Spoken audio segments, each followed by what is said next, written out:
What's up, YouTube? So I had a little like 45-minute break or something, and I needed a couple more play points to get enough for another league without having to put any money in Moto, like slow run recently.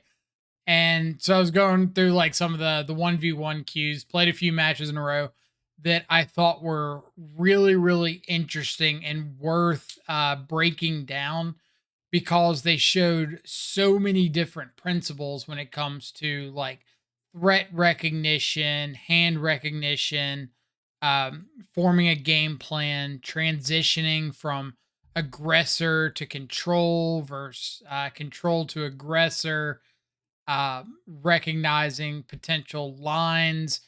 And I just wanted to like go over these three matches a little more in depth than we usually do in league play, so you can really see a lot of these principles like in action.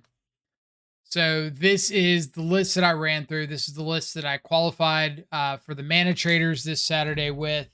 This is kind of the Dimir list. I've been a couple of cards off of the mana traders list. That one actually had a main deck Brazen Borrower over the fourth Murktide Regent and a Shieldred's Edict over the fourth Drown in the Lock.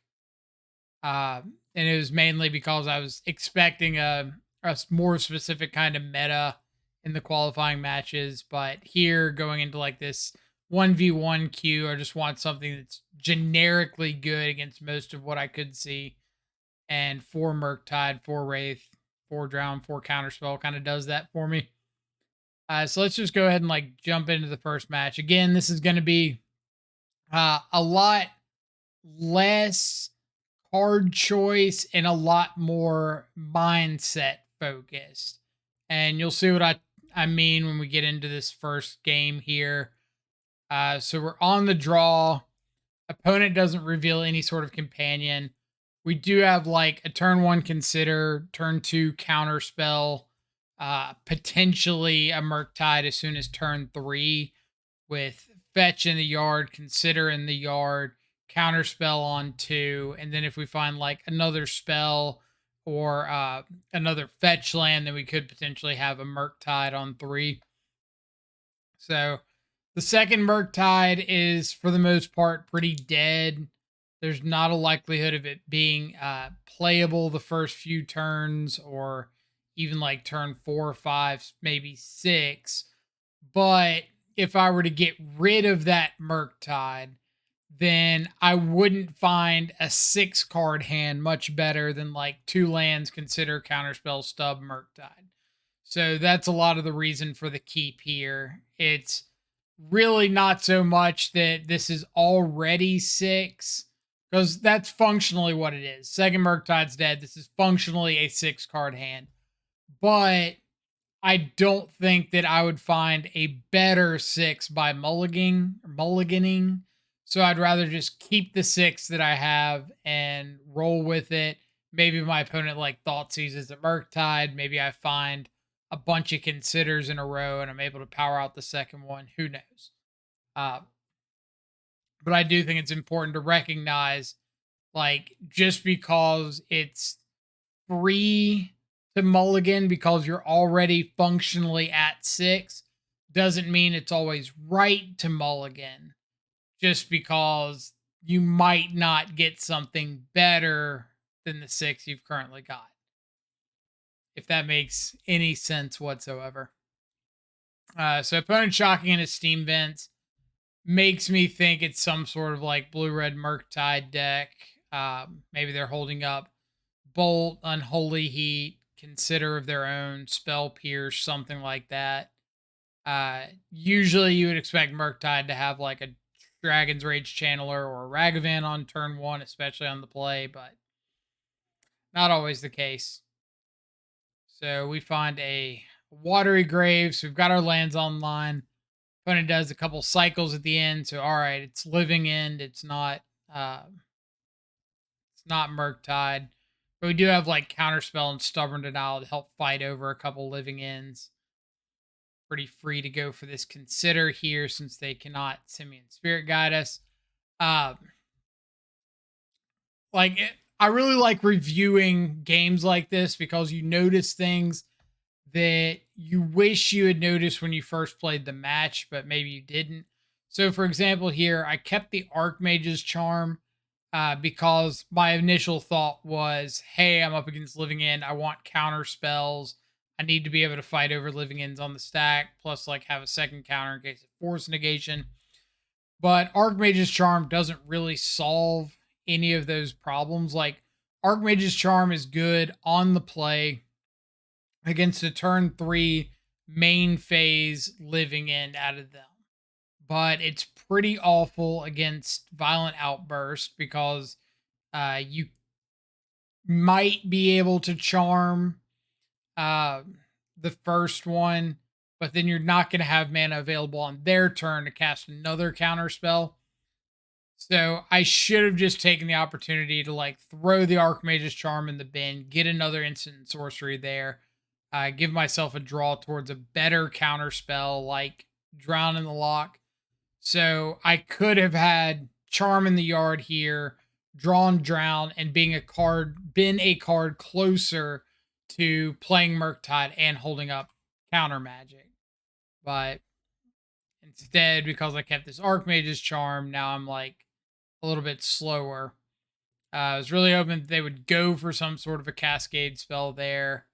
Unfortunately, they did not. And no Violent Outburst here is good for me. So just hoping they main phase like a Shardless Agent or something so they can't hold up Force of Negation. Try to bait into an end of turn counter spell or end of turn Violent Outburst. Uh, a couple things that I am noticing about my opponent's list that aren't necessarily very stock. They've got Gemstone Caverns. It's a bit of an unusual choice usually for Living End, but not bad. Like Rhinos plays it.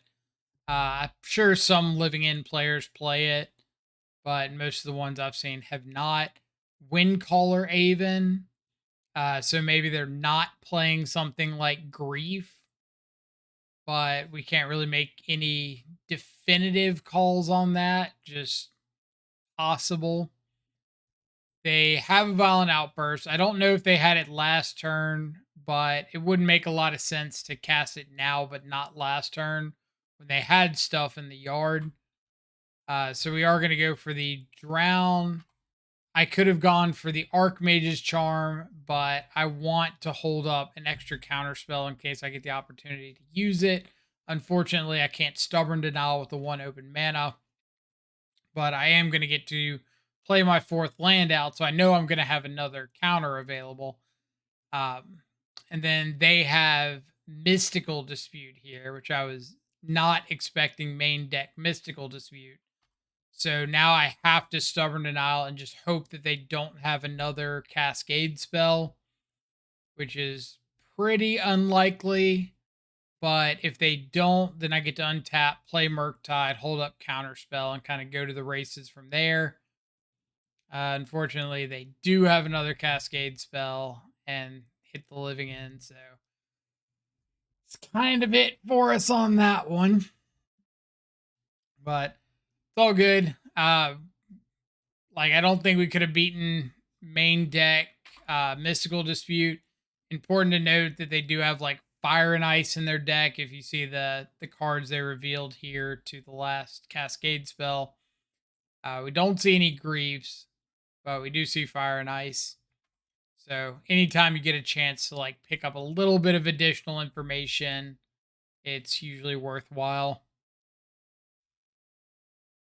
It's also why I tell people not to assume your opponent's deck list because you'll get messed up by like main deck Mystical Dispute.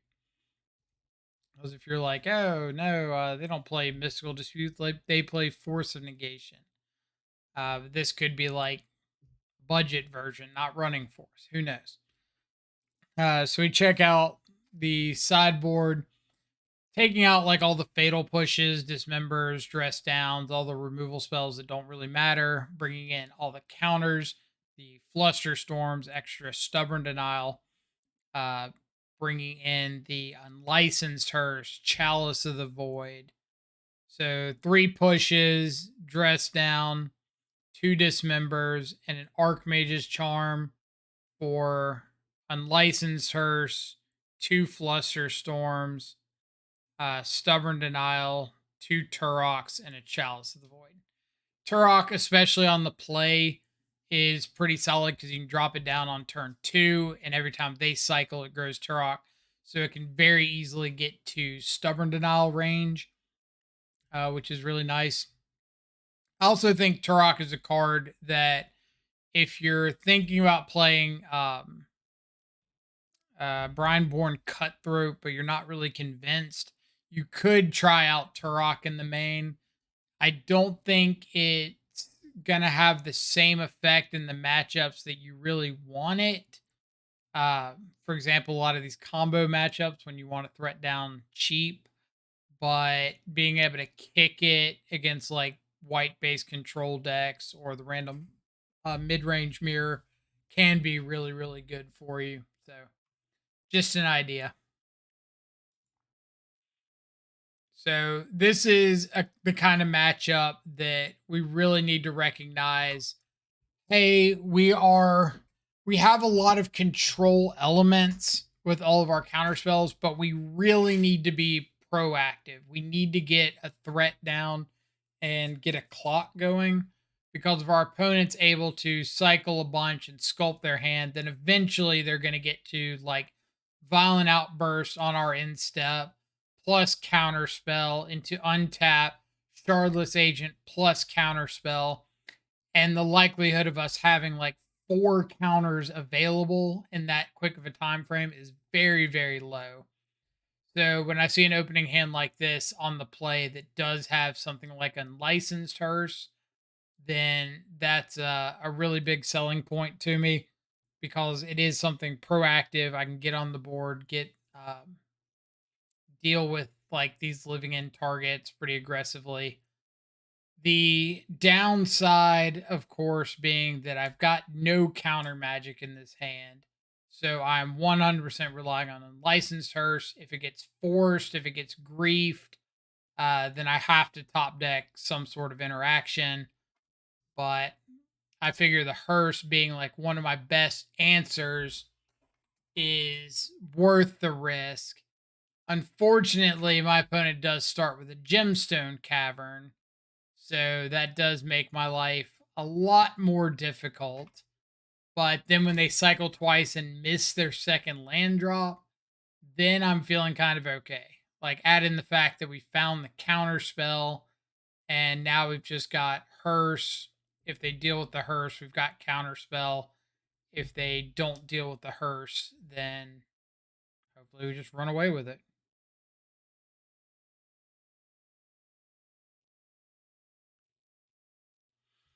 And luckily, the latter happens.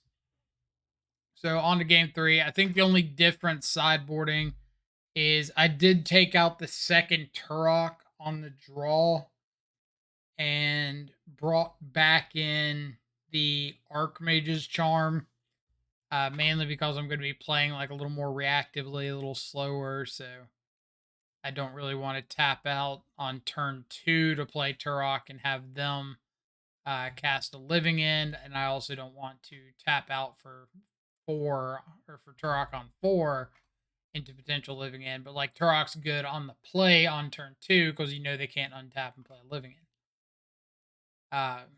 This hand pretty solid actually. Like, we've got good counter magic with the counter spell double stub. And then this triple consider can hopefully help us find like a threat, can help us find more lands, whatever the case may be.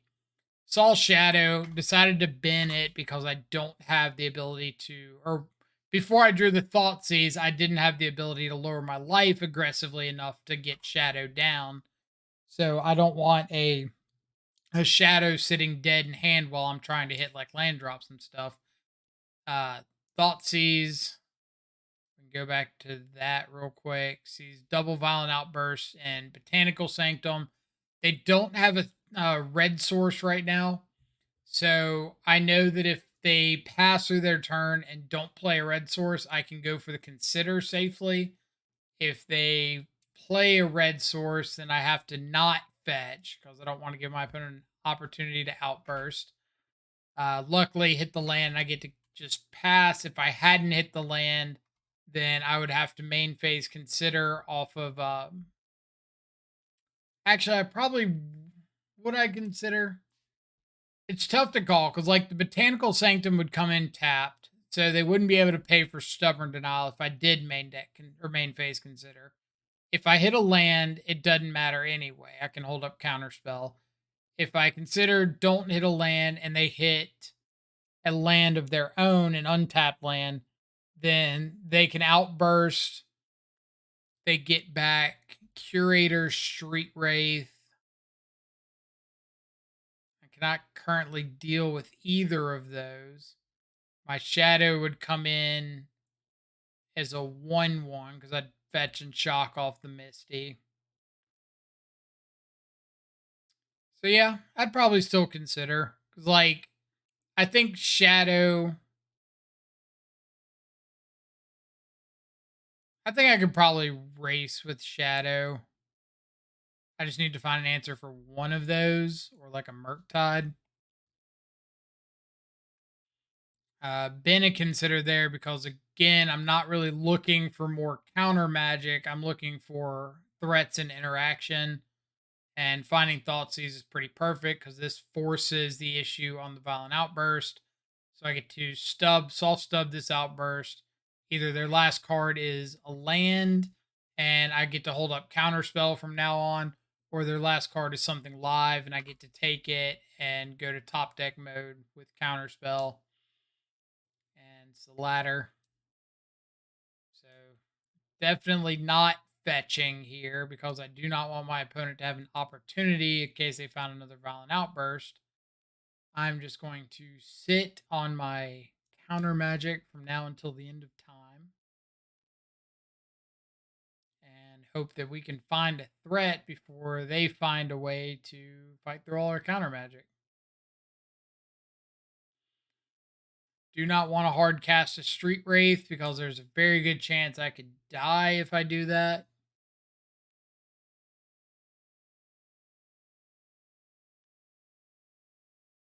There we go. Problem solved. Really expecting them to have like Mystical Dispute here with 3 cards in hand not doing anything.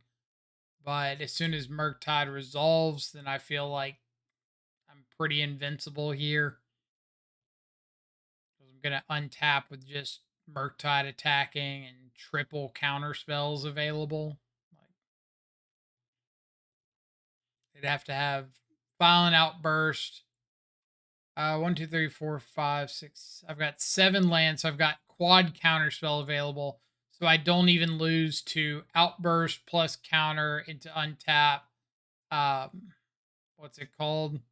Shardless Agent plus counter. I certainly don't lose to an ice. So nice. Really smooth transition there from trying to be proactive, being aggressive on the play to being reactive, being controlling on the draw.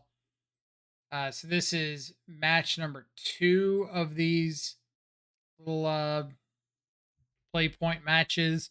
Again, no companion. We do have a kind of land heavy hand, but I've got ways to lower my life total. I've got ways to get cards in the yard. So if I draw a Murktide or a Shadow, they're both live. Basic Plains Go. I have no idea what that means for me, but I know Watery Grave is not a good pickup. Obviously, feeling a little flooded here. Demolition Field, Wall of Omen, so some sort of like ephemerate deck. Demolition Field would lead me to believe that they're not running many colors. Okay, so Consider finds a Shadow. I have the ability to fetch shock, cycle Street Wraith, play out a Shadow here, and just hold up like a soft stub. Or I could pass the turn, not do anything. Um, I kind of figure I'm way behind here because I've got access to 6 lands on turn 2. That's pretty awful for me. So I'm really behind on like being proactive, which usually means I need something to go my way. And my thought here is if I fetch shock, wraith, play down the shadow, then at least next turn I can attack with a shadow that's big enough to tussle with the wall of omens. If I wait until next turn to play the shadow and give my opponent like 2 more turns of drawing, playing whatever, setting up, then I'm probably just not going to have the ability to like um, play from behind there. So that's a lot of the reason that I just decided to go ahead and like get this shadow down. I could hold up dress down, whatever. I don't think it's a I don't think it's a play to win if I just pass with dress down. I think it's like a play to not lose. Ultimately, if they get rid of my shadow here, I'm not losing like some huge board presence. Uh, but if I wait and put off attacking next turn, then I'm just like even farther away from putting enough pressure on them to kind of turn the tides. Unfortunately, they have a Skyclave apparition, which I don't think I've seen somebody playing Skyclave apparition and since oh man, since at least like MH2, since Rag and all that dropped. Another Wall of Omens decided to just dress down and stop the draw here. They follow up with a Solitude, exiling an Elish Norn just to get a 3/2 lifelinking body on board. But we found a Murktide Regent, so let's just kill off this Solitude so they can't like hold up Ephemerate on it or something. If they did have Ephemerate there, then I could just choose not to play the Murktide or play it and stub the Ephemerate on the way back. But either way, we've got a Murktide down. We just need to kind of pray, and I don't know why Matter Reshaper is in here. Like, I don't know what Matter Reshaper does to combo with Wall of Omens and Skyclave Apparition and all this stuff, but we're just kind of hoping to stall out a little bit. If our opponent plays a bunch of creatures, we have to find removal spells. Unfortunately, they play multiple creatures. So here's another Murktide. Uh, That's one of the reasons I don't like running the full 4 Murktide. Like, you have games just like that one against Living End where you have to find a threat. And if you don't find a threat really quickly, you just fall so far behind or give your opponent so many draw steps. But then playing 4 Murktide means the likelihood of seeing multiple Murktide is so high. And it's such a feels bad. But sideboarding against these like mono white decks, I think I would classify these as kind of like mono white creature control, using like usually Thalia, Skyclave Apparition, Solitude, all that stuff to kind of control board presence. Um, and Stubborn Denial is going to be horrific against them. Usually counterspell if they're like an Aether Vial deck is going to be pretty bad. Street Wraith is pretty bad because they're usually the aggressor. We're more the control deck. Um, Boarding out the 4th Murktide here because if you're playing against somebody with mono white, I guarantee you they have got a ridiculously high amount of grave hate pieces from like Relic of Progenitus to Rest in Peace to that stupid spirit that like sacks and exiles a yard. Like, the likelihood of you having a functional graveyard is very low. Um, so Murktide's pretty dead. Unfortunately, I don't want to board out, or I don't have anything to board out like Drown in the Locks for. So I kind of have to make the assumption that Drown in the Lock might be a little more live than a 4th Murktide. Um, could keep in street wraiths and board out some drowns, but kind of playing the odds here. It's a really bad matchup. I need to make something work in my favor. I think having Drown in the Lock live works in my favor a little bit better than having a couple street wraiths when I don't have access to like team or battle rage. So yeah, boarding in things like dress down, engineered explosives, the extra fatal push, the Shieldred's Edict, Path of Peril, anything that can kind of answer threats, especially if it can answer Sanctifier on Vec. That's a really nightmare card for Shadow to tussle with. And I just want to make sure I have ways to like protect Murktide if I get it down from Solitude. All right.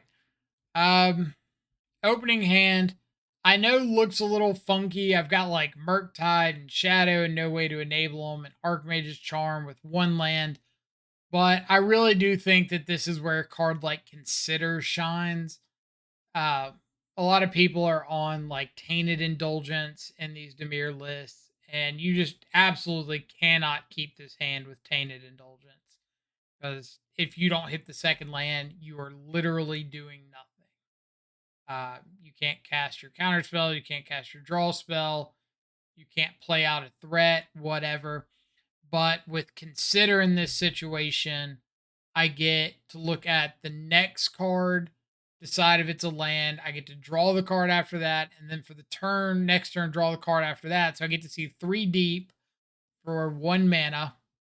Well, 2 deep, and then third on the next draw step for 1 mana. And all I've got to do is find one more land, and all of a sudden, like counter spells live. I can play out Turok as just a 2/1 10-turn clock, whatever the case may be, which absolutely do not underestimate playing out Turok on turn 2 as a 2/1 against these mono white decks because it can very, very likely go the distance. Um, Typically, they have, outside of, in this case, Matter Reshaper and maybe some other Eldrazi, usually they have zero ways of interacting with it. Sometimes they'll run the channel, the white channel land at like 4 balls something. So you do have to be like a little thoughtful of things like that. But if they don't have that and they don't have like some Eldrazi or something, then Turok can just be 10 turns, hit you in the face, game over. And if you're able to pair that up with like counter spell or two, maybe even play out a Shadow or Murktide and let your opponent solitude it just to gain a little life, then it can definitely get you there. So we go for the Consider, bend Thoughtseize, find Counterspell. Great. Scalding Tarn's even better, gives us Sling for the Grave, gets us another Black Source for Turok. Second land with Fetching and Shocking for Shadow. Uh, Opponent goes turn 2 Charming Prince. They did mull to 4, I believe. I was on the play, so they would have drawn up to 5, down to 4, up to 5, down to 4. Charming Prince on the stack is 3. Yeah. So because they mulled so low, I'm pretty inclined to counterspell this Charming Prince because I don't want them having the ability to kind of set up their next couple of turns. Could play out a Murktide Regent here and hold up Consider, consider and play Murktide Regent. But kind of my fear here is that if the Murktide gets answered with like a Solitude, then I'm like 2 turns slower on Turok, and Shadow is so far off of being live. So I think I'd rather just hold up like Archmage's Charm for something impactful, or consider to draw if nothing happens. In this case, decide to go for the Archmage's Charm draw to give myself the most chances of drawing another black source to be able to Turok. But since we do not find another black source, but we do find a Thoughtseize, decide to go for the Turok plus Thoughtseize, which does shorten the clock on Turok, lets me get Thoughtseize resolved. And since my opponent hadn't done anything very relevant, I get to kind of make all that happen. I do want to think about this line. So I ended up letting Turok resolve and then thought seizing. I could have considered before I thought seize because I floated the black mana before the Field of Ruin. So I could have considered to try to inform this thought seize even more, or I could use thought seize to inform consider, which I think is more along what I was thinking here. Is hey, I'll thought seize and then use consider to dig. And I think that's better if you need to dig for something specific. For example, this hand is missing counter magic. I would like consider to find me a counter spell or something like that. This is kind of what I meant with playing out Turok as a 2-1 on turn 2. Nothing my opponent's got can currently interact with Turok. So that would have been a very live avenue to take. I believe I end up taking the Path to Exile here. I don't really care about the Thalia since I've got a bunch of creatures in hand.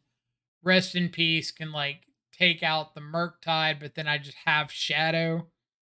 So if they decide to like Rest in Peace this turn, or if they find a land, Rest in Peace and Thalia, then I get to attack. They attack. I consider, and then I just get down Shadow.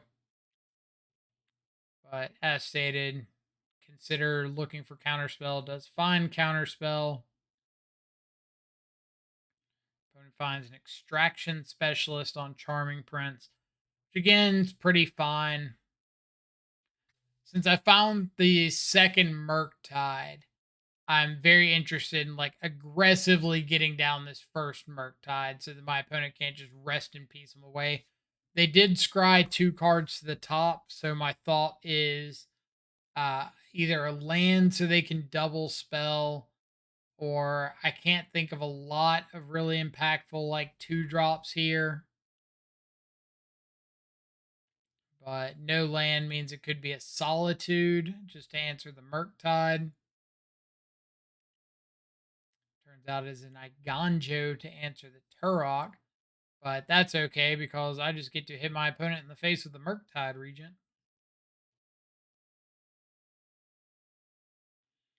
Extraction Specialist snaps in. So as soon as they cast this Field of Ruin, we know the game's over. Their last 2 cards are Thalia, Rest in Peace, and they can either honestly, we knew the game was over as soon as they played the Field of Ruin, regardless of whether they cracked it, because I can just let the Rest in Peace resolve and counterspell the Thalia or dismember the Thalia, whatever the case may be. And the Charming Prince can't block since it's brought back with Extraction Specialist.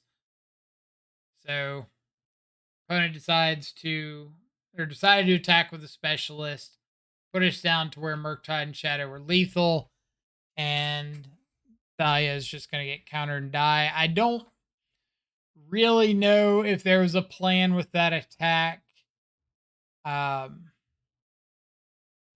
Maybe there was, but it's kind of whatever. I think the only unfortunate side of that match for us or that game is now our opponent knows we only have 3 basic islands, and we've seen both Field of Ruin and Demolition Field out of them. So the likelihood that they're kind of like the mono white equivalent of the mono white equivalent of the mono black coffers deck is pretty high, and that they just have like 8 copies of these land destruction effects. This is one of my favorite things about Shadow, this hand right here. So if you've ever checked in on one of our live streams, which we'll have the link down below, you know that I mention a lot that the reason I'm so drawn to Death Shadow or the archetype in general, one of the things that like really, really appealed to me when I first started picking up the deck is it doesn't matter how bad a matchup is for you.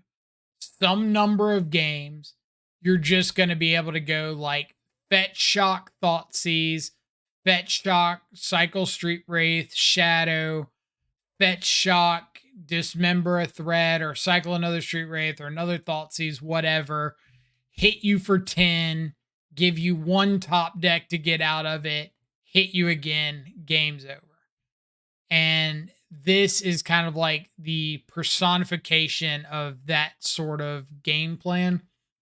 And I think a lot of people will misunderstand when it's right or wrong to go for that plan. A lot of times they'll say, oh, well, I've got Wraith, Dismember, Fetch, Shadow. So this is like an aggressive Fetch, Shock, Wraith, Fetch, Shock, Shadow, Dismember hand.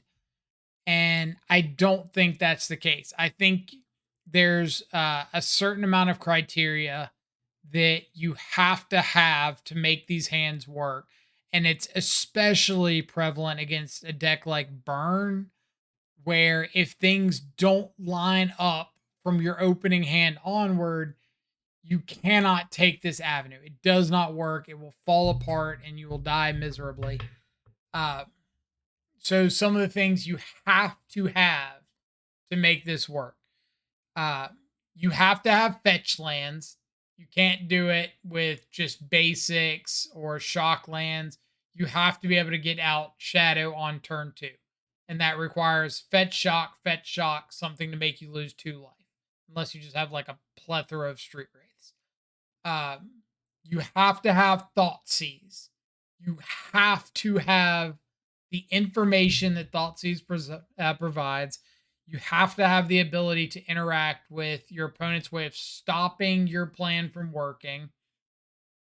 Uh, you have to have the life loss. You have to have Death Shadow. Death Shadow specifically, not like Fetch Shock, Thoughtseize, Cycle Street Wraith, 4/4 Murktide. Nope. Has to be Shadow. You have to have the quick clock. And you need to have the ability to get down to, I would say, at minimum, get down to like 5 life on turn 3. Your Shadow has got to be preferably a 2-turn clock. Every now and then a 3-turn clock will work, but you have to be able to take advantage of that time that Thoughtseize is buying for you. So this is one of these hands of like, hey, I might be able to steal this game. And that's our plan. Like, this is a horrible matchup. Our opponent's got Solitude, Path to Exile, Wall of Omens. They've got Skyclave Apparition, Land Destruction. It's bad. It's really, really bad. We have to make a miracle happen. So, turn 1 Demolition Field. Picking up Drown in the Lock's extremely nice. Let's Thoughtseize, and we see Rest in Peace, Charming Prince, 4 lands. So our opponent has given us the window here to potentially make a miracle happen. I could take the Rest in Peace because I know it shuts off Drown in the Lock, but I really want to clear the board as much as I possibly can so that Shadow can get through. Rest in Peace doesn't stop my Shadow. Charming Prince gives them scries to maybe set up a little bit more. Also gives them a body on board that I have to deal with. So I am all in taking the Charming Prince. And again, just trying to take advantage of the turn or two that Thoughtseize can buy me to close out the game with Shadow. And this is the other side of it. Like, if I take Charming Prince, then if my opponent top decks another creature, Dismember's still alive. I still have the ability to get down to a big Shadow swinging on turn 3. That's exactly what happens. I do find a Leonin Arbiter. We have the Dismember. I get down a Shadow. And now I've got Fetch Shock Wraith on turn 3. So I have the ability to hit my opponent for 10 on turn 3 and just make it a 2-turn clock. I get down the Rest in Peace. We top deck another Thoughtseize. which even gets to take a solitude. So we are feeling fairly good here. Not good, okay, because we are like finding the things we need to get out of this. Um, Really funny here because obviously this Leonin Arbiter is on chump block duty. I know their last card in hand is another copy of Iganjo. They could ghost quarter me right there, and I could pay the 2 to be able to search. But I end up top decking the Dismember and attacking for lethal. And I cannot stress it enough that these kind of hands are not something that you can force. You have to have the pieces in your opening hand, because if you try to make some of these hands happen when they're not there, then you run the risk of like not having the information off Thoughtseize and your opponent just solitudes you, or you don't know to go down low enough and they Iganjo you, whatever the case may be. Um, or you've got Dismember and you take the Rest in Peace and they just go Charming Prince, put 2 creatures on top, and now your Shadow gets chump blocked for 5 turns. What else? You keep a hand with Murktide instead of Shadow. Your Murktide comes down as a 4/4 because all you've gotten to do is Thoughtseize, and your opponent's got Iganjo, double Iganjo. You can't attack. Like, the pieces have to line up correctly for you to be able to pull off some of these game steals in the really bad matchups. So just keep that in mind when you're like evaluating hands in your next league or whatever, that sometimes a hand goes so against what the deck is trying to do. For example, we're trying to counter stuff and eventually get to a threat and protect the queen. But if a hand lines up right, you've got to be able to identify it.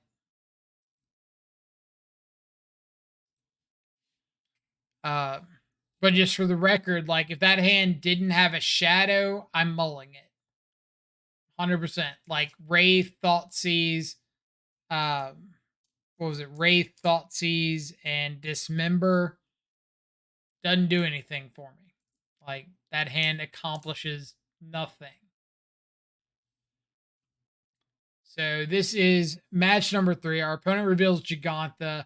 So my assumption is either A, they're playing like a Breach deck or a Grixis Shadow or something that's going to be utilizing a bunch of cheap creatures, Ragavan, Darcy, maybe Shadow, Ledger, Shredder, stuff like that. Or they're going to be Tron. If they're Tron, then I am not winning game 1 unless I mold to like fetch, Thoughtseize, shadow stuff, something nuts like that. But if it's a creature heavy deck, a Darcy, Ragavan, Ledger Shredder kind of deck, then I can keep a hand like this where I've got cheap interaction with a double fatal push. I've got Consider to help find another land. I don't have a threat yet, but I've got a lot of interaction. So I'm leaning on them being a creature deck and hoping. And Steam Vents into Dragon's Rage Channeler means that our hope is paid off. I'm assuming that this is like the fair breach deck, the Jeskai breach deck with Underworld Breach, Ragavan, Darcy, Ledger Shredder, Prismatic Ending, stuff like that. I could Fatal Push the Darcy, but ultimately, like, I lose this game if I don't find land drops. So the last thing I want to do is Fatal Push here, untap, main phase Consider, miss a land drop, and have my opponent like dash or Ragavan. But if I go for Consider here and I miss a land drop and I untap and draw and miss a land drop, then I can pass holding up push, and at least I'm not like tapping off of the ability to interact on my main phase. Fortunately, we just find like 2 more lands, so now I get to Fatal Push the Channeler and hold up another Fatal Push for a Dash Ragavan, for Ledger Shredder, whatever the case may be. Sprite Dragon means this is Prowess. It is not the Fair Breach deck. It means it is the Unfair Breach deck. Uh, that does actually, I don't want to say that's good for us. We've got a pretty good matchup against Prowess, but they can still have a lot of hands that are very, very annoying to deal with. Swift Spear here, decide to counterspell this because if I go for Dismember and my opponent's just got like Mutagenic Growth Lava Dart, something like that, like some draw out that is not insane at all, very, very likely, then they would absolutely wreck my world. With damage there. I'd be taking 4. I wouldn't be killing the Swift Spear. None of my counter magic can deal with the Swift Spear. They can pay for Stubborn Denial. Like, I'm just super, super out of it. So instead, we're going to counter the Swift Spear. Hope they don't have a follow-up threat. If they do, I've got Dismember. Untap, draw Murktide. Absolutely perfect draw.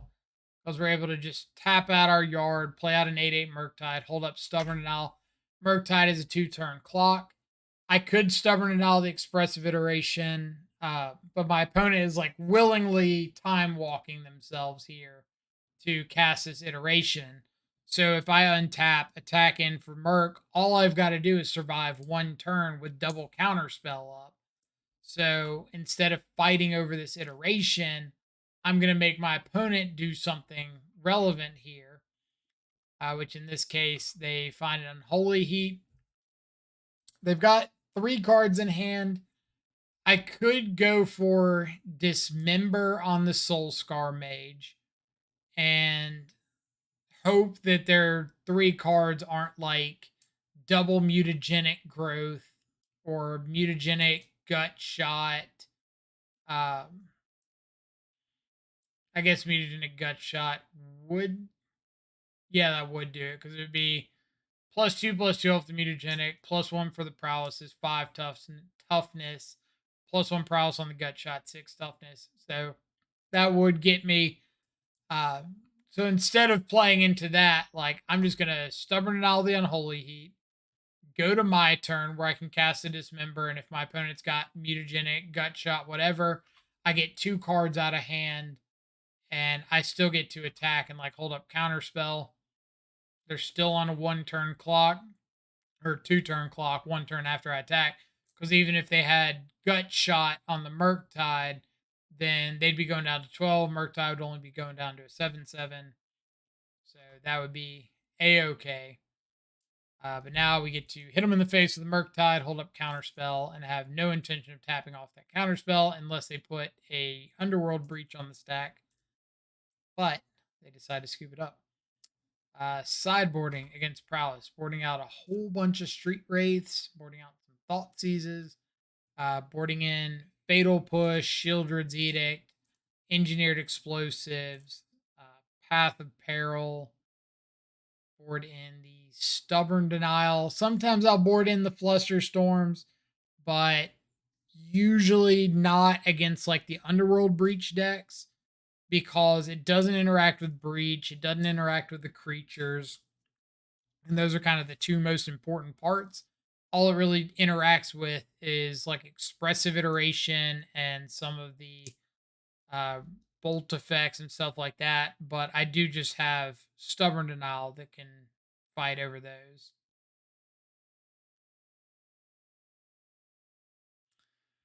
So yeah, boarding out Wraith, Thought Seize. Yeah, that's about it.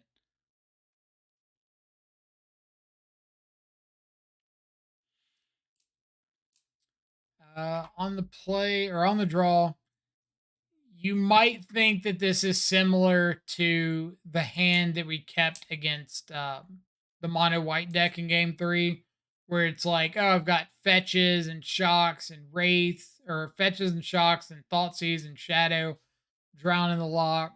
I've got fatal push. But you do have to remember that this hand does get a shadow on board quickly.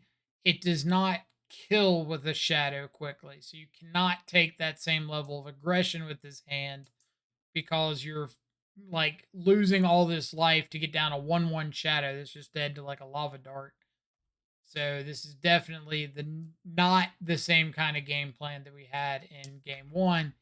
Even with this fetch land that we've drawn, not the same situation. Like we are still 4/4 shadow instead of a 1/1 because fetch shock is 9, thought seize is 2, take 11 life, shadows a 4/4. And that is not a quick enough clock to be able to push through the damage we need. So I'm not even going to thought seize. I do want to point out a good practice metric, or I wouldn't really call it a metric, a good way to practice if you're wanting to prepare for like an open event. For example, right here, ideally, my opponent's on a mulligan. I would thought seize on turn one. Uh, if my opponent played perfectly, they would wait until my end step to fetch because there's no reason to fetch and get a tapped shock land like during my combat step. So I'm actually going to assume that they did this correctly and just pass the turn because I wasn't going to thought seize right here anyway. I'm trying to set up like fatal push your threat, untap, thought seize, or just play conservatively because I've got ways to lower my life total if I need to, switch from the control role to the aggressor. But I'm not in a rush to do that if my opponent's not playing out a one drop. And so uh, I'm actually going to just pass through the turn here. I could second main phase like fetch and shock because like, hey, they're showing me that they're not going to spell pierce or fluster storm or bolt me or whatever. So I would just get this free thought seize. But in a tournament setting, that's not how it would play out. So if you get into a habit of making those plays like while you're going through leagues and not treating it like a tournament setting, then you're not getting the practice that you deserve to make it easier to make the right plays when you do go into a tournament setting. If that makes any sense at all. Opponent swings in with a Swift Spear. I could fetch and shock and uh, push this, but I'm kind of thinking that my opponent's likely setting up a light up the stage. So if I fetch and shock, like it does the same thing as if the Swift Spear hit me, except I'm taking 2 less damage. Because now instead of fetch shock, go to 17, or taking 1 less damage. Instead of fetch shock, go to 17, fatal push. Now I just get to fetch up a tapped land, go to 18, fatal push, and save myself a point of life. Weird to say save yourself a point of life in a shadow deck, but that's how it goes sometimes. Uh, untap, go for the thought seize. I figure my opponent has got a spell pierce or something because they fetched up a basic mountain and attacked with a swift spear when they had the steam vents out. Um, they clearly don't want to like fetch and shock very aggressively, so my only guess is they have something, which in this case is Flusterstorm. I could take the Sprite Dragon, try to Fatal Push. They could have Flusterstorm. I could take Underworld Breach, but honestly, like they have no payoff for Breach right now, so I don't really care about that. So I'm going to end up just taking the Flusterstorm, shocking in this Watergrave. So now I've got Fatal Push when they play out the Sprite Dragon. If they do top deck another counter spell like another Flusterstorm, they can't cast the Sprite Dragon and the Flusterstorm. So I know I'm safe from that if they go for a threat. And if I have the chance here to just like fatal push the Sprite Dragon, then I might untap and just steal the Swift Spear with the Archmage's Charm and kind of get value that way. So instead of stealing these shadows, since we drew Counterspell, we're just going to pass with Counterspell up. We know they've got two unknowns, now two unknowns and a Giganta. I'm not going to be the first one to fetch because I do not want my opponent. I want to be able to fetch and shock to avoid a lightning bolt on my shadow. I do not want to fetch first and give my opponent the ability to respond with a lightning bolt. So since I'm going to my turn where I just get an extra fetch land down, like that's pretty great. Because now I can fetch, and if they respond, I can respond with another fetch, whatever the case may be. Or I've got this Street Wraith here, which helps me to dodge a lot of potential removal. They can have Unholy Heat. They do have Delirium. So that's something to keep in mind. But with Counterspell and Drown in the Lock, I feel pretty protected against that. So last turn, they skipped through combat, added Gigantha to their hand, and passed. So I'm assuming their last card in hand, like they've got Breach, Gigantha, Unknown. I'm assuming the Unknown is pretty dead because they might have done something kind of productive or proactive. They could have even gone Bolt the Shadow, I fetch and shock. They breach, Bolt the Shadow again, and that would be a pretty solid turn. But they didn't. So I'm assuming the last card's dead. And if it's a land, then I actually have a good play here I can set up where I pass the turn, they play land Gigantha. I Archmage's Charm to steal the Swift Spear, go to my turn, drown in the lock the Gigantha, and now I just have a Shadow and a Swift Spear, plus I'm holding up Counterspell. So I really like that line. If my opponent does go for something crazy like Bolt the Shadow and I fetch Shock and they go for Underworld Breach, I can counterspell the Breach. But if they don't go for that, if they just go kind of like I expect, land Gigantha, then cool. I get to swipe a Swift Spear here. Fetching and shocking because two reasons. One, I'm going to be able to kill the Gigantha and hold up Counterspell. So I don't think my life total is that in jeopardy. But more importantly, my opponent's at 13 life. Can't normally get Shadow to a 13/13, or else that means you're dead. But now I've got a Swift Spear. So all I've got to do is get down to one life, and I've got a 12/12 Shadow and a Swift Spear. I do have a fetch land. I've got a Wraith. If I draw another fetch land next turn, that's fetch and shock to 6, fetch and shock to 3, cycle Wraith down to 12 or down to 1. And I've got a 12/12 Shadow and a Swift Spear for lethal. So that is important to keep in mind. I don't want to make all those game actions yet because I don't know what I'm drawing.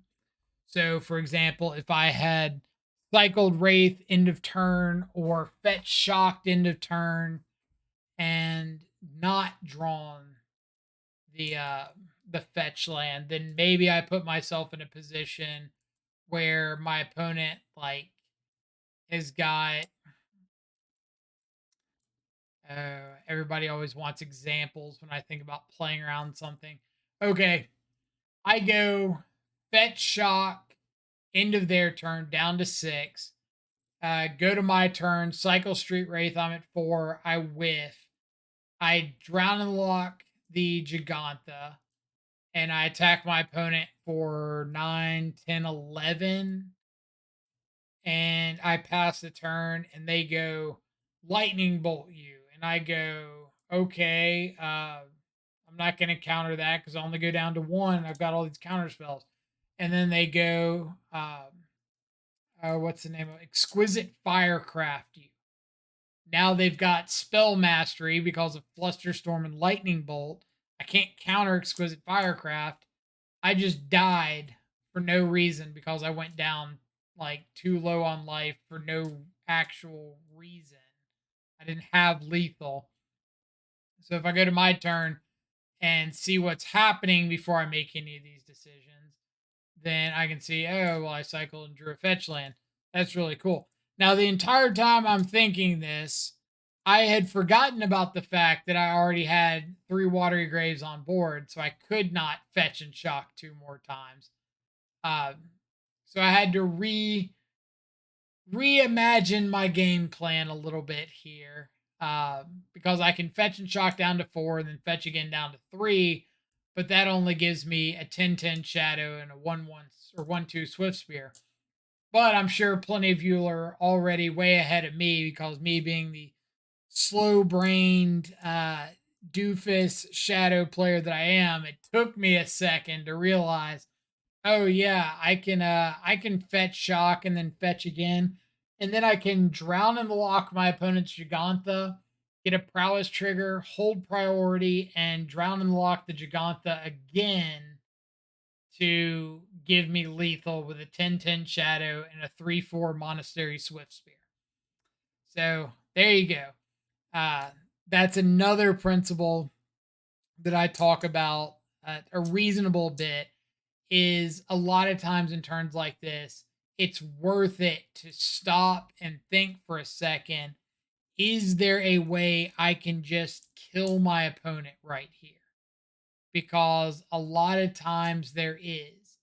And if you're not thinking about it, you'll just miss it over. Like, I would look at this turn normally and see, okay, well, I drown in the lock the Gigantha, Shadows 10, Swift Spears 2 3, and I just have to pass with one counter spell up and hope that's enough. And I know my opponent's got an Underworld Breach.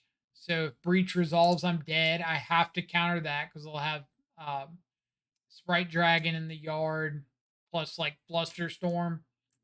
So I have to counter Breach, which means they've got an unknown and one more card to find like any haste threat, bolt, uh, lava dart, gut shot, whatever the case may be. And I just lose to that. But instead, I stop and think for a second and say, hey, there is, in fact, a way I can just kill my opponent here. And so that's always a very, very rewarding thing to kind of find out on your own. So yeah, those are some of the matchups I wanted to go over. Like I said, I really thought it did a good job of emphasizing finding an opportunity to check if you can kill your opponent. We showcased those hands and talked about when you have an opener that you're able to do the Death Shadow Thoughtseize steal a game kind of mentality and make it work when you're able to just put so much pressure on what your opponent's doing, take away multiple turns of the clock, get a little bit lucky, but manage to get there. We showcased the difference between being on like the play and the draw against a deck like Living In, being proactive versus reactive with the same kind of 75. We showed life total management against prowess. We showed, what else did we show? A bunch of bad considered decisions by me, but that's beside the point. So yeah, I hope this kind of video actually really helps people. I think these are a lot of the individual decision lines that people might not pick up on as much as they want to, and I really think that it's important to like break them down and say, hey, this is what happens, this is why it happens, this is when you should look for it. Like, I don't think a lot of times real world examples like that are shown. Like, we talk about the importance of recognizing, oh, I've got a hand where we can uh, turn the corner, but if we don't actually do it, if you don't show it in a game, you might not know what we're talking about. So yeah, I hope you enjoyed the video. Hope you all have an awesome rest of your day. Hope you have a awesome Memorial Day weekend if you're in the States. Stay safe, enjoy some good food and company. Catch you back live later. Adios for now.